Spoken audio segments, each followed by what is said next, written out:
మరి పెద్ద చెట్లకు ఎవరైనా పోస్తారు, కానీ చిన్న చెట్లకు పోస్తూ ఉంటే ఆ చిన్న చెట్లు అద్భుతంగా ఎదుగుతాయి. అంటే చిన్న చెట్లు అంటే మన దగ్గర చుట్టుపక్కల పిరమిడ్లు అవి ఏది కట్టినా చిన్నకి ఎప్పుడు మన ముందుండి మనతో ఎంత అయితే అంత చేసి మన పక్క వాళ్ళని అందరినీ అడిగి చేస్తే ఒక అద్భుతం ఉంటది. కానీ మనం ఏం చేస్తున్నాము, ప్రతి పెద్ద చెట్టుకి నీళ్ళు పోసేందుకు ప్రయత్నం చేస్తున్నాం.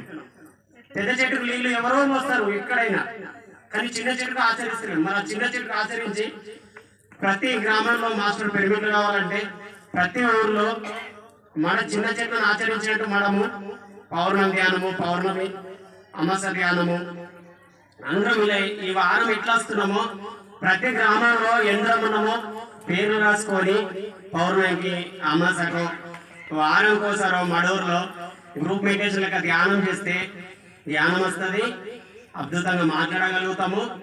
మనలో ఉన్న ఏ రుగ్మతులైనా మనకు సమస్యకు తెలియాలంటే పౌర్ణమి 3 రోజులు అద్భుతమైన ధ్యానం చేస్తే తెలుస్తుంది. మనమంతా 1 గంట 2 గంటలు ఏదో ప్రోగ్రాంకి వచ్చినట్టు వెళ్ళి మళ్ళా చేస్తే మనకి ఏది అవగాహన తెలియదు. 24 గంటలలో మనం 1 గంట ధ్యాస పెడుతున్నాం, మరి 23 గంటలు ఎక్కడ పెడుతున్నాము?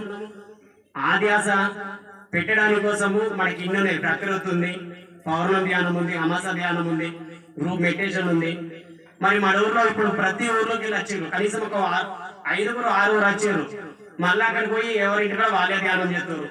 మరి మన ఊర్లో మనందరం కలిసి ఒక నెల రోజులు 2 నెలలు ఒక సెంటర్ తీసుకొని ఆ ధ్యానం చేస్తే ఆ 10 మందికి ఇంకా 10 మంది తోడవుతారు. మనం ఎప్పుడు అట్లా చేయకపోతే మన కోళ్ళు తోడుగాలో మడమడగా ఉండగలుగుతాం. మరి మనం ఈ ఎనర్జీ ఎన్ని రోజులు తీసుకొని లోపల ఉంచుకుంటే ఏమవుతుంది?